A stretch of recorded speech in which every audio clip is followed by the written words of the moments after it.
Hello friends, मैं सुल Gaurav and you are watching Success prime.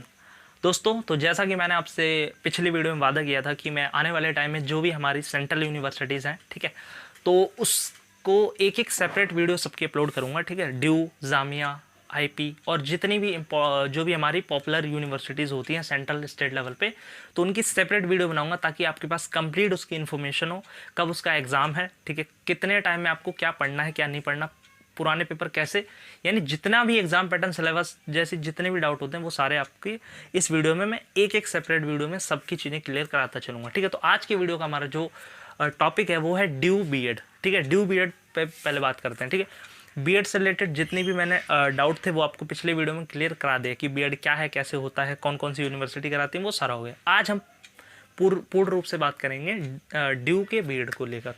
तो ड्यू बीएड का मतलब है Delhi university B Ed, bachelor of education, ठीक है।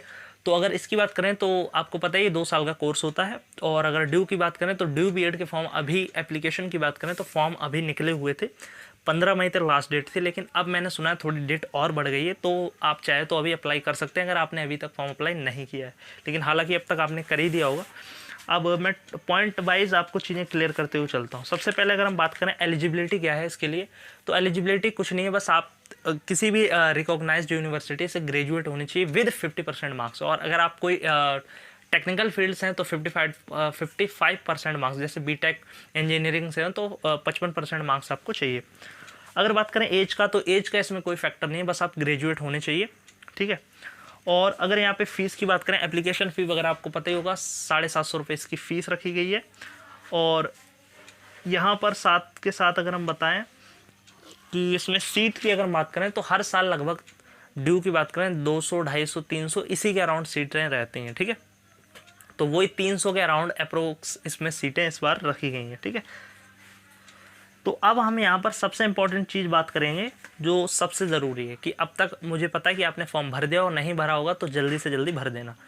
अब आपको पता है कि इसका जो एग्ज़ाम है, सबसे पहला डाउट आ रहा होगा कि एग्ज़ाम कब तक होने की पॉसिबिलिटी, क्योंकि अभी कोई एग्ज़ाम डेट नहीं आई। तो सबसे पहले एग्ज़ाम डेट की अगर बात करें तो आप लगभग मान के चलो कि जुलाई में आपका एग्ज़ाम होना ही होना है, ठीक है। जुलाई 2022 में आपका एग्ज़ाम होना है, यानी अभी मई चल रहा है, तो आपके पास मोटा मोटी देखें तो एक महीना लगभग है। अब एक महीने में आपको पहले तो पता होना चाहिए कि एग्ज़ाम पैटर्न इसका क्या है, फिर पता होना चाहिए सिलेबस क्या है, और तीसरी चीज़ आपको पता होनी चाहिए कि यहाँ पर स्ट्रैटेजी एक आपके पास होनी चाहिए कि इस 1-1.5 महीने में हम किस तरीके से तैयारी करेंगे, कौन सी बुक फॉलो करेंगे, क्या टाइम टेबल रहेगा, कौन कौन सी चीज़ों को कहाँ से कवर करेंगे, ठीक है। वो सारी बातें इस वीडियो में मैं क्लियर कराऊंगा, और साथ में बताऊंगा कि कट ऑफ वगैरह का भी थोड़ा बता देता हूँ, ठीक है।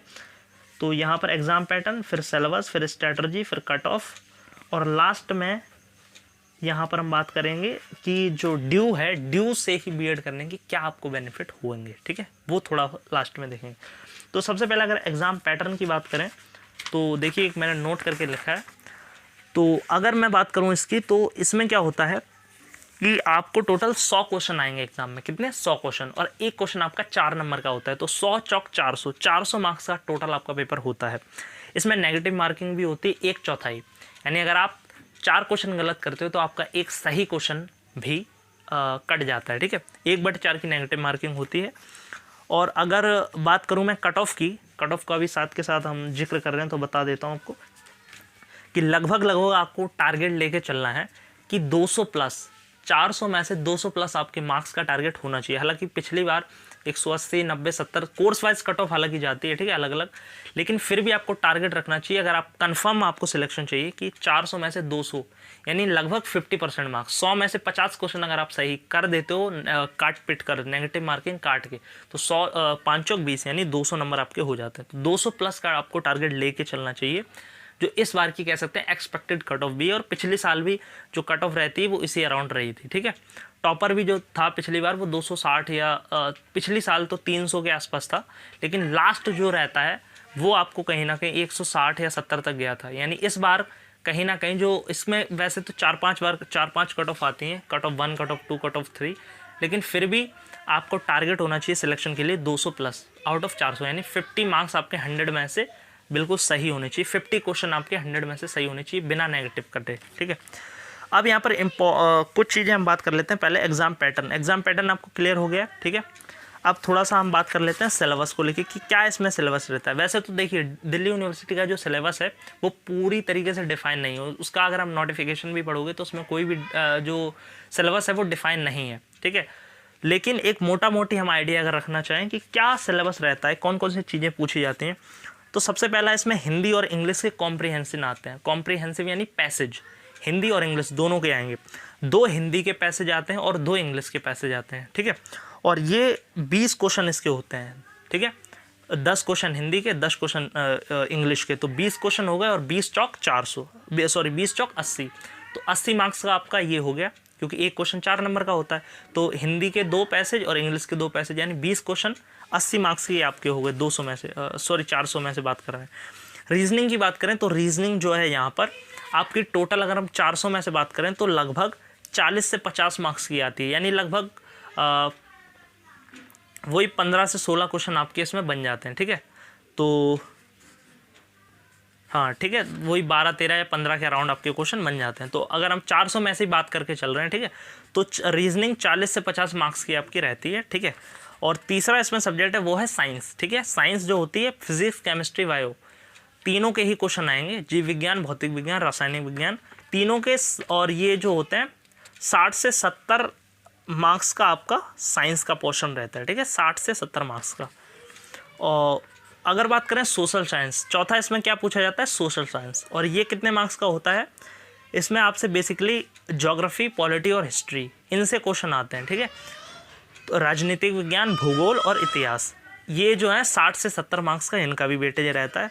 और लास्ट में आता है अपना गणित यानी मैथ्स।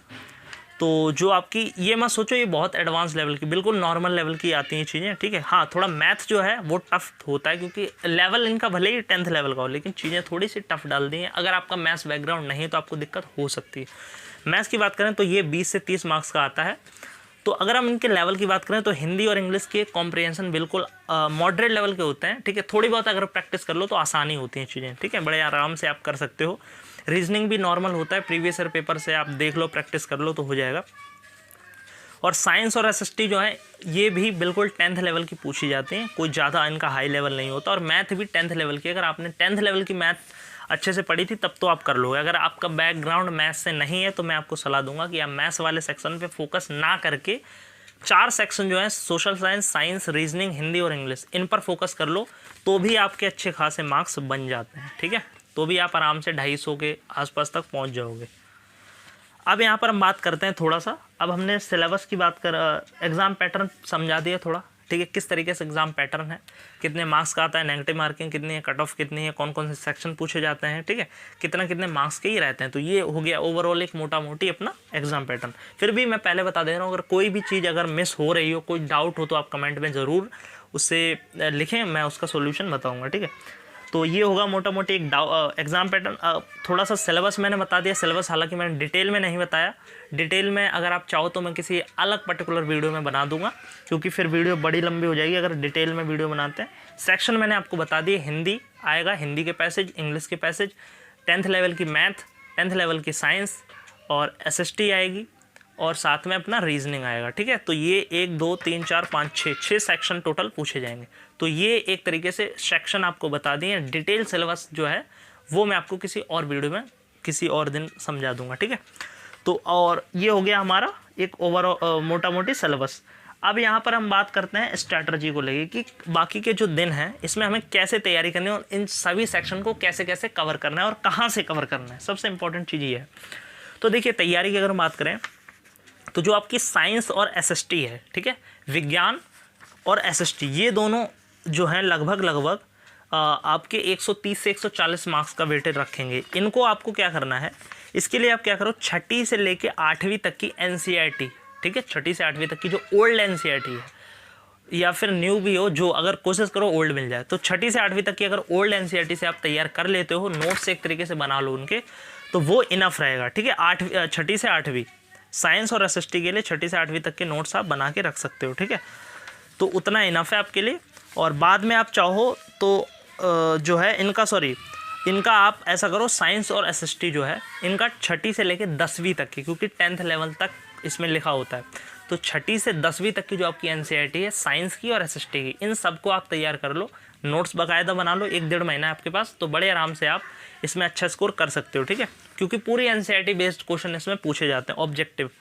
और थोड़ा हाँ मैं ये भी बता देता हूँ, पेपर पैटर्न में ये तो बताया नहीं मेन चीज़, कि जो आपका पेपर होगा वो ऑनलाइन होगा, कंप्यूटर बेस्ड टेस्ट होगा, बाकायदा आपको जाओगे वहाँ सेंटर दिया जाएगा, उसी सेंटर जो अलॉट होगा आपको वहीं पे आपको ऑनलाइन एग्ज़ाम होगा बाकायदा, ठीक है।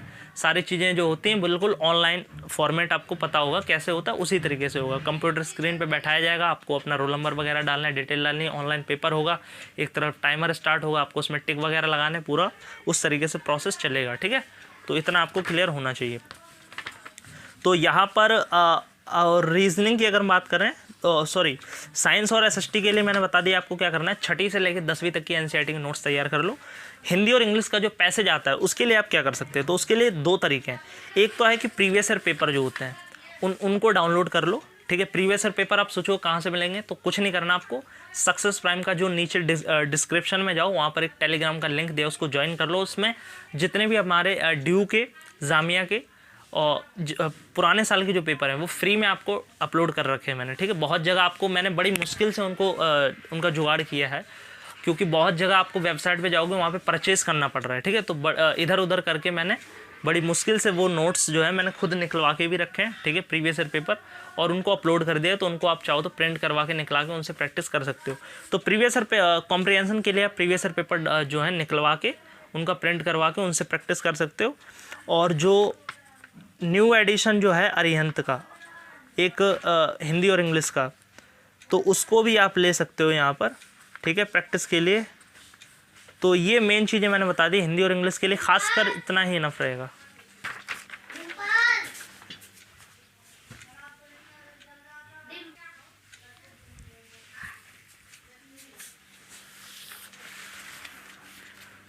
सो फ्रेंड्स, अगर हम बात करें रीजनिंग की, तो रीजनिंग के लिए मैंने आपको बताया कि आप क्या करो, पिछले 3 साल के जो प्रीवियस ईयर पेपर हैं उनसे प्रैक्टिस कर सकते हो हिंदी और इंग्लिश के पैसेज के लिए। अगर प्रीवियस ईयर का मैंने बता दिया कि आप टेलीग्राम ज्वाइन हमारा कर लो, जिसकी लिंक डिस्क्रिप्शन में, वहाँ पे आपको अवेलेबल हो जाएंगे, ठीक है।